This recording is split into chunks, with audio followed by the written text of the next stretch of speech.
جیسا کہ ہم نے پچھلے چیپٹر میں دیکھا کہ اولین انسان اس وہم میں مبتلا ہو گیا کہ اس دنیا میں جو کچھ بھی ہے خود اس کی طرح صاحب شعور ہے جو اسے اپنی مرضی سے نفع و نقصان پہنچا سکتا ہے۔ چنانچہ وہ ان کے سامنے جھک گیا اور ان اشیاء و مظاہر یعنی دیوتاؤں کی خوشنودی حاصل کرنے کے لیے وہی کچھ کرنے لگا جس طرح ایک کمزور انسان اپنے سے طاقتور اور برتر انسان کی خوشنودی کے حصول کے لیے کرتا ہے۔ اس وہم میں مبتلا ہونے میں انسان کا کوئی قصور نہیں تھا۔ ان حالات میں انسان ایسا ہی سوچ سکتا تھا۔ انسانی شعور ابھی اپنے بچپن میں تھا۔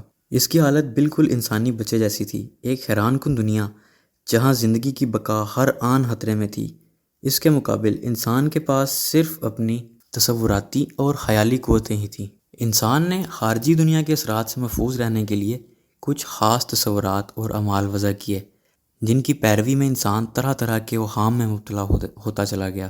وہم ہمیشہ بے علمی سے پیدا ہوتا ہے، یعنی اگنورنس سے پیدا ہوتا ہے۔ کسی واقع، حقیقت اور مظہر کی صحیح صورتحال کو نہ جاننے کی وجہ سے ذہن میں وسوسے اور خوف پیدا ہوتے ہیں، لیکن جب ان سے اسراریت کا پردہ اٹھ جاتا ہے تو وہ چیزیں اپنی اصلی حالت میں صاف دکھائی دینے لگتی ہیں۔ چنانچہ وہم اور نفسیاتی خوف بھی ختم ہو جاتا ہے۔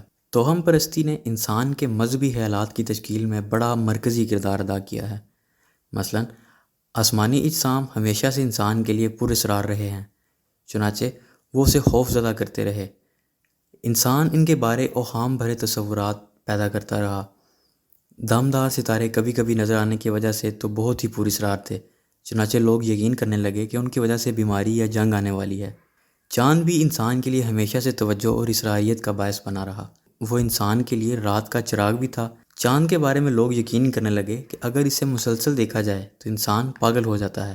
چنانچہ انگریزی زبان میں پاگل پن کے لیے لونیٹک کا جو لفظ بولا جاتا ہے اس کے لغوی معنی چاند میں مبتلا ہو جانا کے ہیں۔ اسی طرح جانوروں کی جب کسی چال ڈھال یعنی بیہیویئر کو نہ سمجھ سکتے تو ان کے بارے میں توہم پرستی کا شکار ہو جاتے، جیسے کالی بلی کا پاس سے گزر جانا بدقسمتی کا نشان ٹھہرا، الو کی آواز کرب مرگ کی علامت۔ اسی طرح ملاح چونکہ سمندر میں فطرت کی بے رحم قوتوں کے رحم و کرم پر رہتے تھے، طوفان اور آندیاں انہیں نقصان پہنچاتی اور ان کے لیے خطرات پیدا کرتی، وہ یقین رکھتے تھے کہ سیٹی بجانے سے طوفان چلا جائے گا۔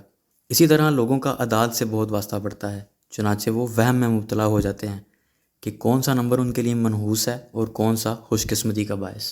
اسی طرح سائے یا انعکاس کو اس شخص کی روح کا حصہ سمجھا جاتا تھا، چنانچہ ان کا خیال تھا کہ جس چیز پر سایہ پڑ رہا ہے اگر اسے توڑا جائے تو متعلقہ روح کو بھی نقصان پہنچے گا، اسی لیے آئینے کے ٹوٹنے کو بدقسمتی پر محمول کیا جاتا تھا۔ توہم پرستی کی تعریف یوں کی جاتی ہے: ایسا عقیدہ، یقین یا عمل جس کے ساتھ لوگ اس وقت بھی چمٹے رہیں جب اس کے مسترد کر دینے والا نیا علم اور حقائق ظہور پذیر ہو چکے ہوں، گویا ایسی بات پر یقین جب کہ وہ ویسی نہ ہو۔ توہم پرستی کا وجود گرد و پیش کی اشیاء کو کنٹرول کرنے کی خواہش اور لا علمی کے خوف سے پیدا ہوتا ہے۔ پرانے زمانے میں سارے انسان ہی توہم پرستی کا شکار تھے، لیکن مندرجہ بالا تعریف کے مطابق انہیں توہم پرست نہیں کہا جا سکتا، کیونکہ وہ موجود اشیاء اور ظاہر ہونے والے واقعات کا صحیح علم نہیں رکھتے تھے۔ وہ اپنی طرف سے دنیا کو سمجھنے کی بہترین کوشش کرتے۔ وقت گزرنے کے ساتھ ان کی خیالی وضاحتیں اور وہمی ایقان مقدس اور مسلمہ حیثیت سے عوام الناس کے شعور کا حصہ بن گئے۔ نیا علم اور حقائق سامنے آ جانے کے باوجود آج بھی بنی نوع انسان کا بڑا حصہ توہم پرستی میں مبتلا ہے۔ توہم پرستی کی ایک شاخ طلسم میں تبدیل کر گئی۔ جادو کا مقصد بھی پر اسرار لفظوں یعنی طریقوں سے قدرت کی قوتوں کو مسحر کرنا تھا۔ مصر، یونان اور روم میں مذہبی پیشوا اور طبیب لوگوں کو یقین دلانے کے لیے جادو یا معجزوں کا استعمال کرتے تھے کہ ان کے پاس پر اسرار قوت ہے۔ چنانچہ ہم دیکھتے ہیں کہ دنیا کی سب تہذیبوں میں اپنے اپنے ڈھنگ سے نظام فطرت کی تعبیریں کرنے والے دیو ملائی سے بنے۔ اصنام پرستی کا آغاز ہوا۔ فطرت کے بارے انسان کی ان خیالی تعبیروں نے اب باقاعدہ ایک ڈسپلن اور اداروں کی شکل اختیار کر لی ہے۔ معبد تعمیر ہونے لگے، بتوں پر چڑھاوے اور قربانیوں کا سلسلہ شروع ہوا، حکمران اپنے کو دیوتاؤں یعنی خداؤں کی اولاد قرار دینے لگے اور کبھی خود ہی اتار بن کر لوگوں پر حکمرانی کرنے لگے، جیسے کرشن اور رام بیک وقت تاریخی شخصیات بھی ہیں اور دیوتا بھی۔ ادھر معجزات بھی توہم پرستی کی ہی ایک شاخ ہیں۔ معجزے کا مطلب ایسا واقعہ ہے جو ماورائے فطرت یعنی سپر نیچرل ہو، یعنی جو طے شدہ قوانین فطرت کے برخلاف ہو اور براہ راست خدائی مداخلت سے پیدا ہوتا ہو۔ معجزے ہر زمانے میں دنیا کی ہر قوم اور مذہب میں پائے جاتے رہے ہیں۔ کیا معجزہ واقعی ہوتا ہے؟ کیا کوئی واقعہ فطرت کے ماورا ہو سکتا ہے؟